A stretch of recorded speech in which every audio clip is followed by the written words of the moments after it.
are in no way connected. From outside this world. What?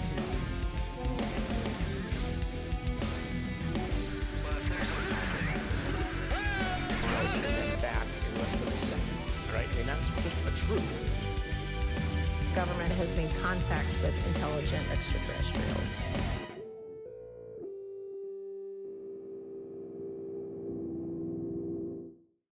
Hello everybody, this is Guillaume from UAP Check, and today I'm going to read an article that I wrote, mind you, about a very important document, because that is the document that actually convinced me that this entire topic was not a joke. I'm talking, of course, of UAP. And that document that I'm talking about goes back to 1971. It's called the Harry Turner Report. Everything is in the article, so I'm just going to read it for your listening pleasure. Alright, so here goes. If I can find it, of course. And of course, it has gone. Oh, yeah, okay, there we go. For most people, unidentified flying objects, now commonly referred to as unidentified aerospace phenomena, or UAP, have been the stuff of fiction until claims made by a US intelligence whistleblower a few weeks ago, referring to the possession by the US of devices of non-human origin, put the subject back on the table with a bang, prompting the media to take a more serious look. As credible as it seems, David Grush, the whistleblower, isn't the first official to speak out on the subject. Just over 50 years ago, an Australian physicist by the name of Harry Turner wrote an explosive report on UFOs. This once secret, highly topical document is now freely available on the Australian National Archives website. Like so many others, it was published through the Freedom of Information Act, the FOIA procedure, which is a mechanism enabling any citizen to obtain the publication of any document relating to a specific subject, with exceptions, of course, linked to national security. It was passed in 1966 in the USA, but it exists in various forms in other countries, such as Australia. Other UFO-related documents are also available from other official sources, such as the Public Archives of the CIA and the Federal Bureau of Investigation, FBI. Then head of his country's Nuclear Intelligence Division within the Joint Intelligence Office, JIO, Harry Turner authored a report on UFOs which he passed on to his director, R.W. Furlonger, on May 25, 1971.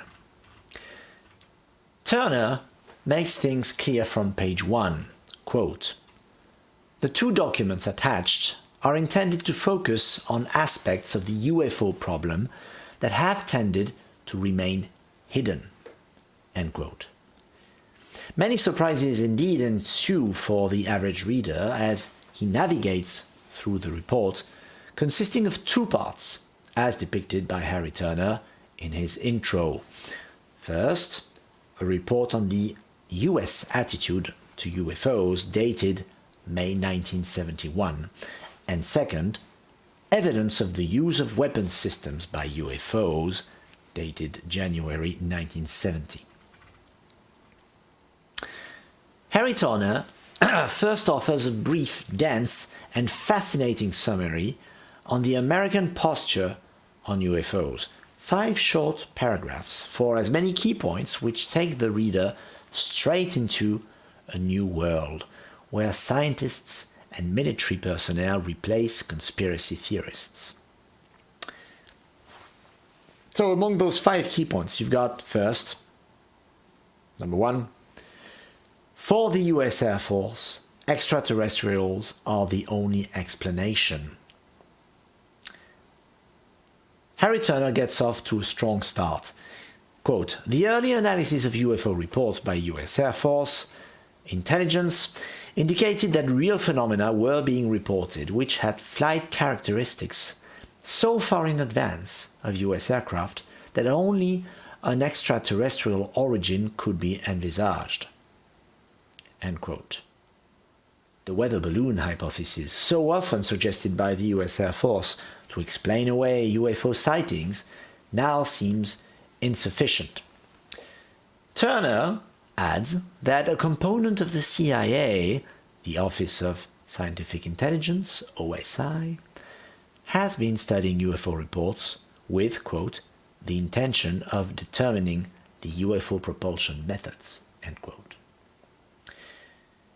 In the second key point, Turner talks about a campaign to discredit UFOs, and he writes that as early as 1953, the very same CIA persuaded the US Air Force to, quote, use its UFO investigation program, Project Blue Book, as a means of publicly debunking UFOs, end quote, adding that the agency feared an overload of communication channels in the event of a new wave of UFOs like the one observed the previous year, which could have benefited the USSR. The physicist goes on like this. The CIA also asked the US Air Force to, quote, allocate funds for the Avro advanced saucer aircraft and the launching of a crash program into anti-gravity power, end quote.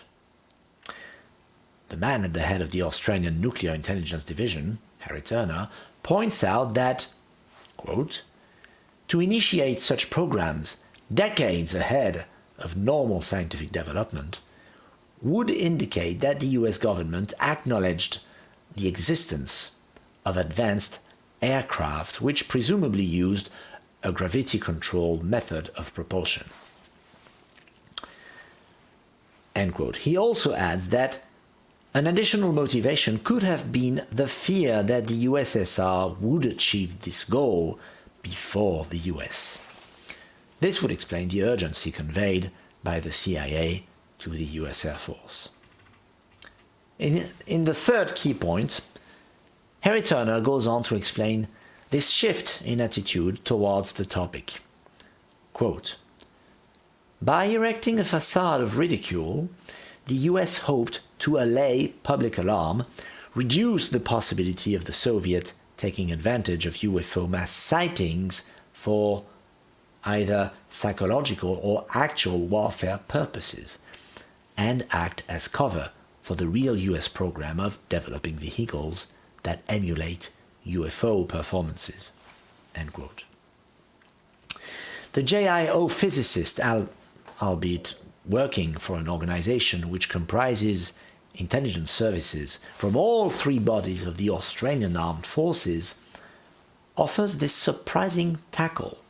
Quote, the Royal Australian Air Force, together with many other countries of the world, give credence only to the US Air Force public facade and appear to have uncritically accepted the associated information.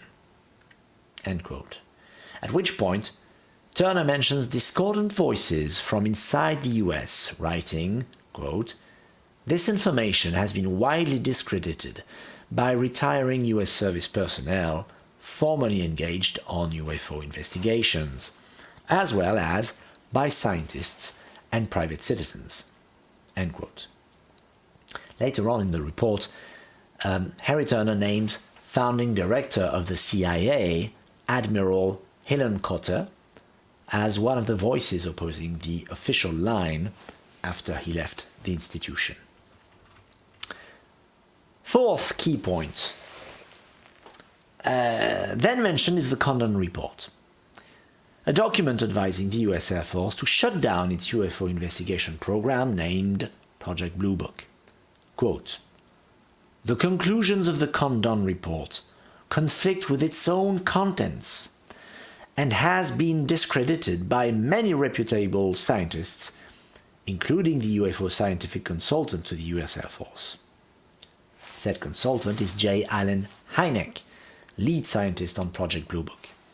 Turner goes on, quote, "In accordance with the recommendations of the Condon report, Project Blue Book was terminated, but, presumably, this would have little effect on the main program." End quote. Note Turner's very matter-of-fact assertion that there is a covered government program studying UFOs, and that's half a century before the existence of ATIP, the UAP study program hosted by the Pentagon from 2007 to 2012. And even longer before David Grush's evocation of a program hidden from Congress itself. And final key point, a call to action. Having painted this somewhat disturbing picture, Harry Turner recommends a change of attitude. Quote, "It would appear wrong for Australia to remain ignorant of the true situation. We lack an intelligence viewpoint that can assess the nature and possible consequences of the problem, a scientific viewpoint that could derive scientifically valid data from the reports, and a public relations viewpoint that can honestly satisfy public interest." End quote. After these 5 breathtaking paragraphs, Harry Turner goes deeper into a detailed history based on official reports and statements made by the CIA, the US Air Force, congressional hearings, and Project Blue Book records. The second part of the report, devoted to suspected UFO weapon systems, is a compilation of cases from astronomer Hynek and data scientist Dr. Jacques Vallée, also a former Project Blue Book consultant. It is equally worth a look, and you are encouraged to explore it, of course. All those documents that I'm talking about are available on the National Australian Archives website, as crazy as that sounds. Harry Turner's report, like I said, is freely available as part of an archive containing some other documents also worth mentioning. Such is a letter from Harry Turner's director, Director Furlonger, written on the same day as Turner's report and addressed to the Deputy Secretary of Defense. In this letter, the man at the head of the JIO, Furlonger, proposes a course of action for the study of UFOs. Now, if Furlonger's letter does not mention the Turner report, although he received it on the same day, it is conceivable that there is a correlation between the delivery of the report and his letter to the Deputy Secretary. Did Director Furlonger write the letter because of what he read in the Turner report? Suddenly determined to act? If the timing of the documents is anything to go by, that seems dubious. Indeed, how could a senior official read such a report, draw detailed recommendations from it, and officially send them to the Secretary of Defense without taking even a day to think about it?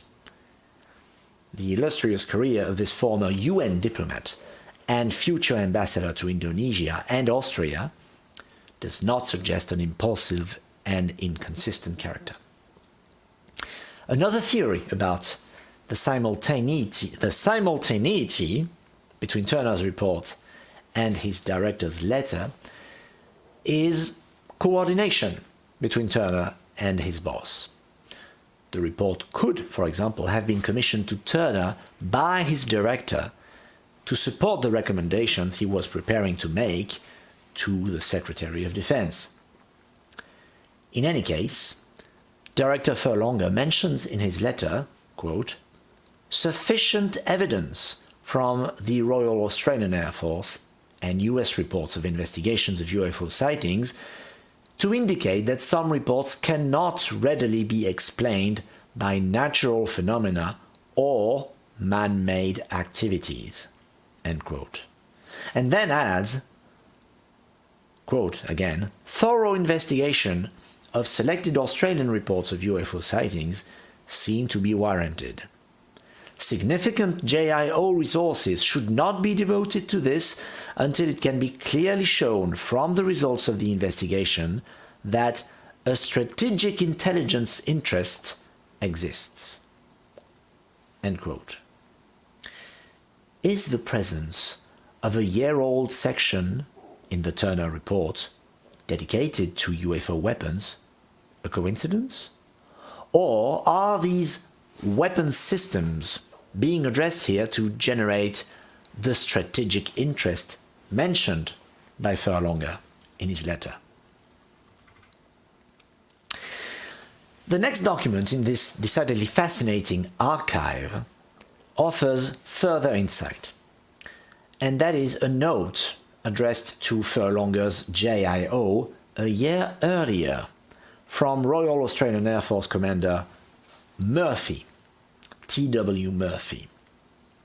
Along with the note is joined the US Air Force press release announcing the end of their Blue Book investigation just 2 weeks earlier, to which Commander Murphy adds, quote, "In view of this conclusion and decision by the US Air Force, we are investigating the possibility of reducing the Royal Australian Air Force effort in investigating UFO reports in Australia." End quote.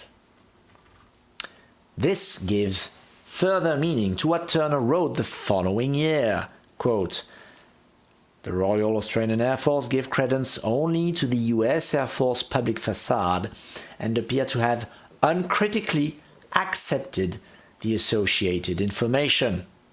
End quote. It is also of note that on the very same day, Furlonger suggested in his letter that responsibility for UFO investigations be transferred from the Royal Australian Air Force to the Department of Supply. Harry Turner's report reads like an attempt to stand up to the knee-jerk reaction of an Australian Air Force loyal to its American big brother, still accused today of carrying out a disinformation campaign to discredit reported sightings of unexplained objects, as written in the article published a few weeks ago in The Debrief, revealing David Rush's testimony. The whistleblower himself has talked to journalist Ross Coulthard about, quote, "a sophisticated disinformation campaign targeting the US populace," end quote. Unlike former CIA chief Helen Cotter, who spoke out once he was out of the system, Harry Turner seemingly tried to oppose the American attitude on the UFO problem from within. His call for transparency wasn't any more successful, as the Royal Australian Air Force was still declaring in 2021 that it was not dealing with UFOs or UAPs. Another interesting exchange took place just last February between the Royal Australian Air Force Marshal and Australian Senator Peter Whish-Wilson in the wake of the incursion in US airspace by several objects. When asked if the Royal Australian Air Force had been briefed by the Pentagon or by the UAP task force in recent months, the current Marshal just replied, "No, sir." A surprising notion, considering the existence of the Five Eyes intelligence alliance bonding the two countries along with Canada, New Zealand and the UK. But even more notably, it seems to contradict the White House's John Kirby, who said just 2 days before, the US is consulting with allies and partners on the challenge of identifying aerial phenomenon. End quote.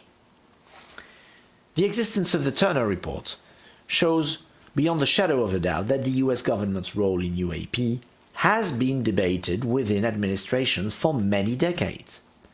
50 years on, that debate is still ongoing, and apparently it is far from over. According to journalist Ross Coulthard, additional whistleblowers, some of whom have actually worked in the secret programs mentioned by David Rush, are about to come forward.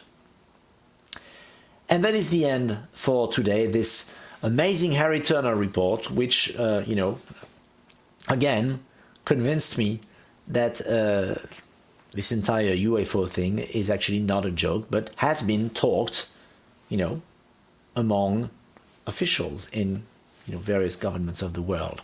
Welcome, Guillaume. So, Yeah. how did you hear about Harry Turner? Well, it was kind of by accident, to be honest. At the time, I wasn't even really into UFOs, if you like. I was just, checking stuff out on Twitter at the time. X nowadays. And there was some guy on Twitter named Space Cowboy 78, if I remember correctly. I think he's a lawyer, and he regularly posts documents, official documents from interesting sources pertaining to UAP, and sure enough, he posted a link to this set of documents. And at the time, I was really totally oblivious to the reality of UAP as an actual topic of interest from governments, right? And so the mere mention of this set of documents being accessible on the National Archives of Australia made quite an impression on me, because at the time, UFOs were like Santa Claus for me. So that was really the first time I kind of wait, hold on, the National Archives? How is this possible? And so that set of document was the gateway I went through, from one world to another, the world of, more than skeptic. I was an atheist in terms of UFOs. And so this is a document that changed everything for me, because it reeks of authenticity, not just the contents, but also the source and the identity of the people behind the document. It's, to me, a very important document, and that's why I felt the need to write an article about it. There you go. Do you think the CIA is involved in any cover-up operation after your work on this article? Well, duh. The great thing about this document is that it talks about other documents where the actual, the writer of this set of documents, Harry Turner, found his information that allowed him to produce this report for his boss at the time. And he mentions the 1952 Robertson panel, which is, this entity that, gathered at the time, convened by the CIA. I believe it was a joint panel, the CIA and the US Air Force. They basically both kind of organized this event. And the idea was to decide what to do with this UFO topic. And so, after reading the Turner report, of course, I went to read the Robertson panel report. And it's written right there, black and white, on paper.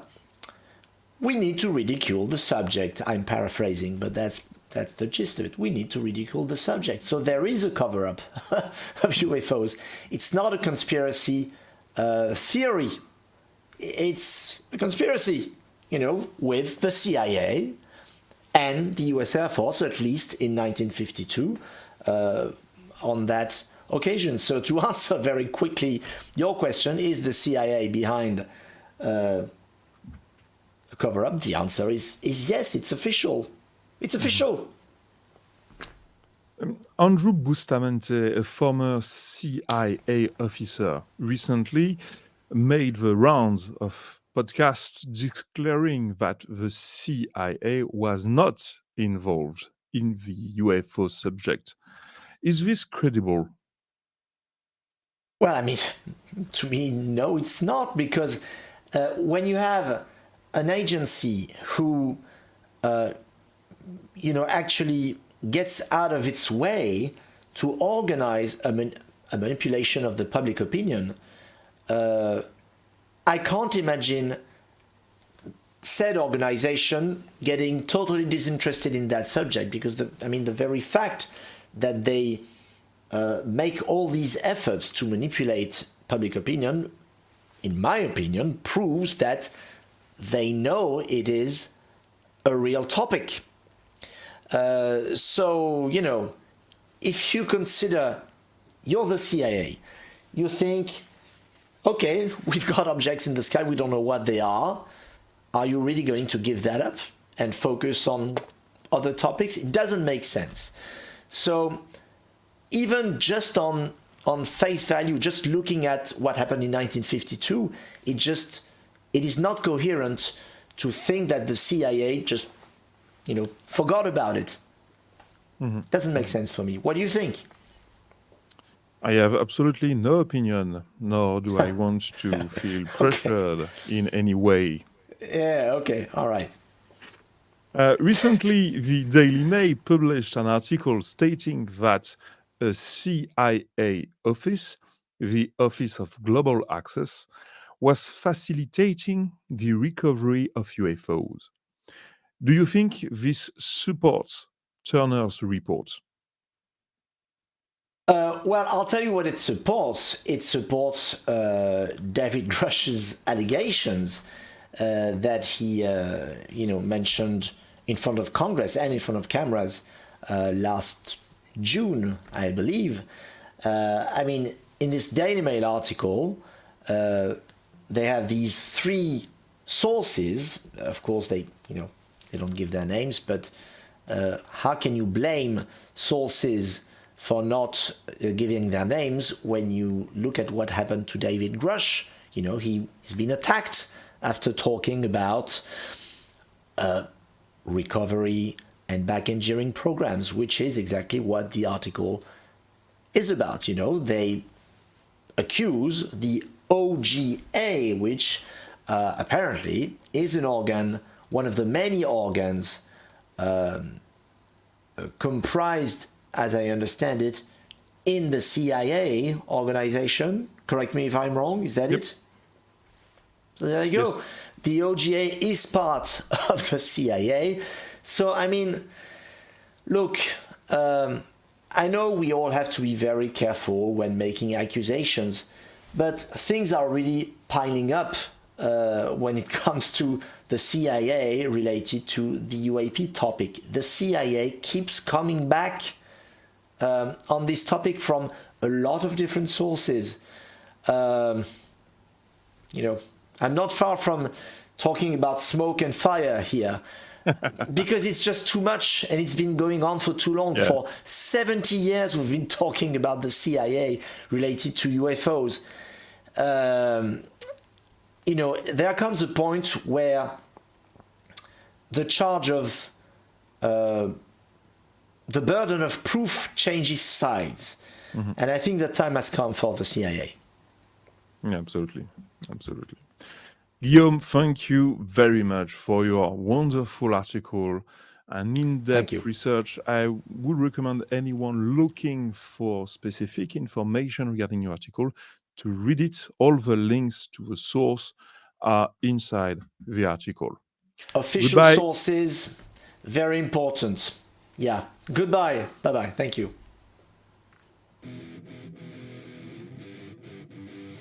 Are in no way connected.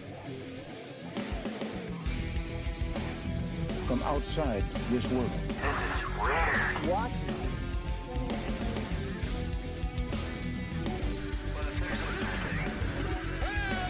And then back in less than a second, right? That's just a truth.